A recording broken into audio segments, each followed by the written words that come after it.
De regreso con más Asirce Noticias más temprano y es viernes y me encanta que ya está aquí con nosotros en el estudio la tanatóloga Gwen Cotera. ¿Cómo estás, Gwen? Buen día. Pues buen día, lluvioso, rico, la verdad que sí. Feliz de estar aquí, muchas gracias, sí, claro. Sí, se antoja quedarnos dormidos, pero los que están en casita, que sí Exacto. pueden estar todavía. Con su café. Con su cafecito, un panecito, un chocolatito, Ay, ¿verdad? sí, qué Pues es rico. que se queden con nosotros y que nos acompañen y sobre todo que presten mucha atención para este tema, porque es muy interesante y antes de empezar, yo te hacía unas preguntas, Gwen, porque, pero antes, fíjese, vamos a platicar del amor de mamá y papá a los hijos. ¿Qué tan claro, es un amor muy grande, es un amor sincero, ¿verdad? Pero a veces se pasa quizá por la línea del amor y sobreprotección Claro.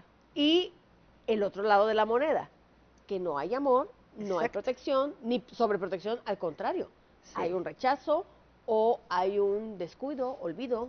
¿Qué pasa ahí, güey? Como decimos ahí, ¿no? Todos los extremos Son malos. son malos. Claro. Sí, definitivamente, no, ni tan ni muy, porque esa es una realidad. Hay que buscar el equilibrio, hay que buscar la mediación también en eso, ¿no? Porque muchas veces, pues hasta las mamás dejan de comer por dar de comer a sus hijos, los padres dejan de hacer lo que les gusta hacer por los hijos. Entonces llega un punto en que te vas dejando hasta el último y vas poniendo todo como prioridad a tus hijos, ¿no? A tal manera, ¿verdad? Que el día que tus hijos se van de tu casa te quedas, como decimos por ahí, el nido vacío, ¿no? A sufrir, y ahora qué voy a hacer, etcétera. Y bueno, empiezas a querer recapitular tu vida, pero pues ya pasaron tantos años que dejaste de ser tú como persona por pasar a ser madre o ser padre el 100 al 100, que bueno, llega un punto en que ya no sabes qué hacer, ¿no? Entonces, ¿qué pasa? Bueno, toda sobreprotección es rechazo. Y eso es algo que de pronto decimos, ¿cómo? ¿Cómo? Que yo te preguntaba, ¿cómo? ¿Cómo va a ser un rechazo? Ajá. Exacto, sí. Al final, toda sobreprotección es igual a rechazo. ¿Por qué? Porque sobreprotegemos tanto que a la mera hora, ¿verdad?, de la vida, como son las cosas, llega el punto en que ese niño o bien ese joven, ese adulto, vive el rechazo de los demás. ¿Por qué? Porque llega un punto en con que, pues no, ¿para qué te invito si nunca te dejan ir? ¿O para qué vas?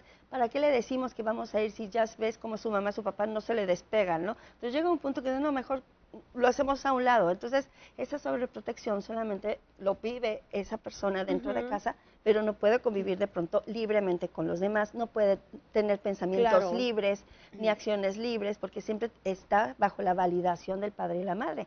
Y la sociedad rechaza ese tipo de cosas. Y a veces hasta los papás son los que toman las decisiones sobre ellos, güey. Así Yo te es. preguntaba, esto ya se sobrepasa, vamos, con el mismo tema.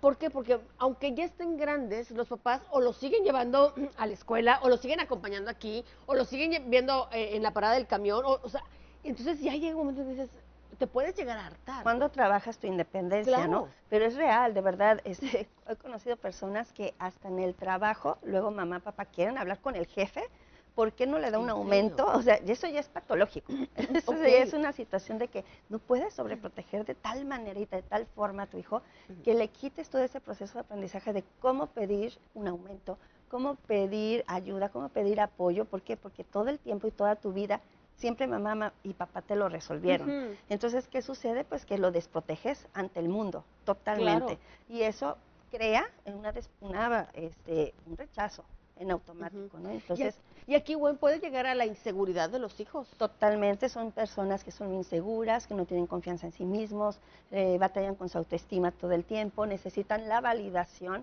siempre, ¿verdad?, de una autoridad. ¿Por qué? Porque, bueno, si papá y mamá son los que te validan, cuando te haces adulto estás buscando quien te valide. Entonces estás buscando que te valide tu esposo, tu esposa, ¿no? Tu jefe, tus compañeros, y llega un punto en que tú no sabes quién eres porque te despersonalizas desde un principio, porque nadie te dice que tú puedes, que tú sabes cómo hacer, no tienes las herramientas para lograr eso, ¿no? Entonces ese amor es asfixiante, totalmente asfixiante, de que, como dicen por ahí, ¿no?, el hijo de mamá, ¿no?, o la hija de mamá, de papá, ¿no? ¿Por qué? Porque llega un punto en que ni siquiera tu pareja es suficiente para tus padres, ¿no? Entonces esa sobreprotección es ruptura total. Entonces tú llevas a tu pareja pensando que es lo mejor que escogiste para ti y resulta que mamá y papá, no es. No es. Ahora, güey, ¿con quién se da más? ¿Con mamá o papá que sean los sobreprotectores? Porque a veces es solamente uno. Y hay también el conflicto entre los papás.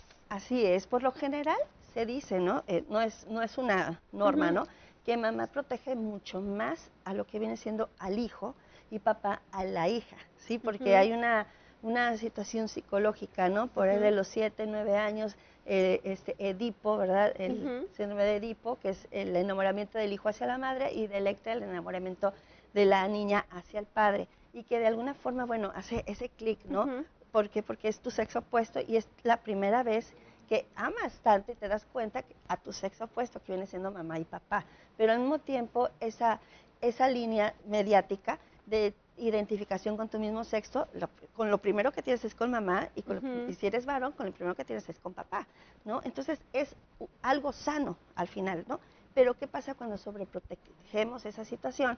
Bueno, pues llega un punto en que se vuelve caótico. ¿Por qué? Porque no se sabe hasta qué punto yo tengo que defender a mi hijo y tengo que protegerlo de cierta manera ante todas las circunstancias. Y yo siempre digo, permite que viva sus consecuencias, permítelo.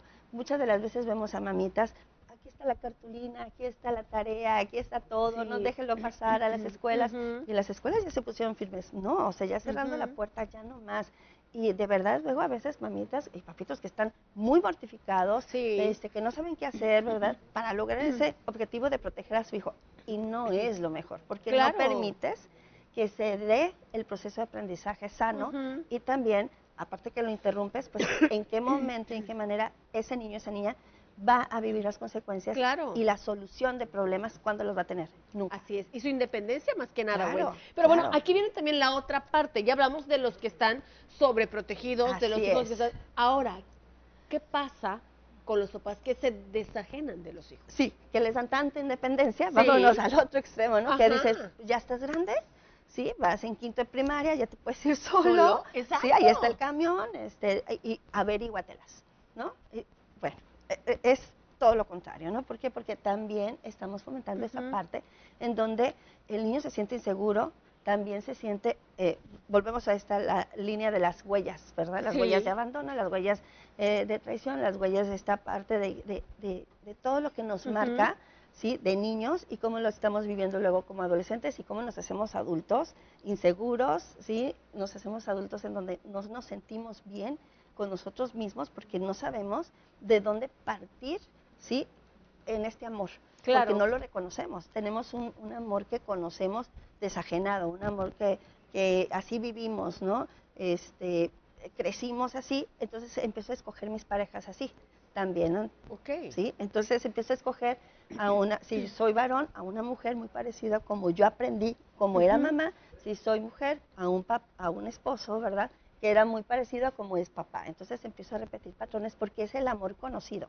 Entonces de pronto, ay, es que yo no veo que sea detallista, yo no veo que me abrace, yo no veo, pues es que eso es lo que escogiste porque ese es tu aprendizaje de cómo creciste en ello, ¿no? Y que no está mal porque al final cada quien se acomode y se adapta, ¿verdad? A las circunstancias, pero hay que entender la media, ¿sí? Muchas veces nosotros pensamos, bueno, es que nosotros tenemos que amar a nuestros hijos porque somos madres, porque es una construcción social, pero la realidad es que no nacemos con amor. Así como no nacemos con odio, tampoco nacemos con amor, ¿no? Entonces, porque románticamente hablando nos encanta pensar que ser madre es ser amoroso y dar todo por tus hijos, ser padre, ser amoroso y dar todo por tus hijos. Pero la realidad es que el amor se va granjeando, se va trabajando desde el día uno. Desde que nace. Desde que está en el vientre. Desde que te dicen, de ahí, estás embarazada. Sí. Yo siempre he dicho, ¿sabes cuándo naciste? Cuando estuviste en el primer pensamiento de tu padre y tu madre de decir, yo cuando sea grande quiero ser mamá, quiero ser papá. Ahí es tu primer nacimiento. Si no hubo ese pensamiento en tus padres, no naciste, fuiste una sorpresa. Fuiste una sorpresa. Claro. Ahora, bueno, antes de terminar, porque ya nos queda solo un minutito, ¿qué hay que hacer? Los papás que tienen esto y que nos ven y nos escuchan y dicen, hayan sentido identificados, ¿qué hay que hacer? ¿Cómo podemos ir a los que están sobreprotegidos, ir soltando un poquito y a los que están desapegados, empezarlos a unir un poquito más? Entender que son tus miedos, los que sobreprotegen son tus miedos. Es tu historia de vida y tú quieres que ellos no vivan lo que tú sufriste. Entonces, tienes que entender que sí, tienes que trabajar todas estas historias, ¿sí? Y esta historia de vida que de alguna manera te ha mortificado y te ha llevado a preocuparte de más. Entonces, no tiene que trabajar el niño, tienes que trabajar tú. En donde, obviamente, siempre promuevo la terapia porque de verdad es muy importante, pues cuando queremos hacer cambios, sí, cambios en nosotros tenemos que ir a terapia. Viceversa igual, o sea, ya me di cuenta que soy una persona muy desajenada, estaré bien, estaré mal, porque luego muchas veces es que yo no siento que amo tanto a mis hijos como cuando me pongo en comparación con otros. No te preocupes, el amor se trabaja, sí, arduamente, el amor, sí, realmente darnos cuenta que es el amor no es incondicional para luego a veces nuestros hijos, se condiciona, Claro. porque muchas veces es eso, o sea, yo amo tanto a mis hijos, pero porque son muy buenos, pero yo no siento que los ame tanto porque la verdad si tienen lo suyo, tienen De esos defectitos. batallo, exactamente, no me Sí. identifico con ellos, pero yo quiero cambiar, siempre que quieras cambiar algo de ti, bueno, pues hay un espacio en donde obviamente se puede hacer todas estas reparaciones desde la infancia para que tengamos una vida sana en la adultez. Todos nos Así merecemos un final feliz. Todos, definitivamente. Y para quienes quieran terapia y quieran consejos, aquí están los expertos. Bueno, ¿cómo te pueden contactar? Claro que sí, es 9992-75-9911. Un placer estar este viernes con ustedes. Y nos vemos la próxima semana, güey. Claro que aquí sí. con otro tema muy interesante. Muchas y gracias. te han quedado preguntas más, pero bueno, ya le estaremos dando durante la semana. Ándale, pues. Gracias, buen fin de semana. Igualmente, un abrazo. Vámonos a la pausa, pero regresamos con más Así Noticias más temprano.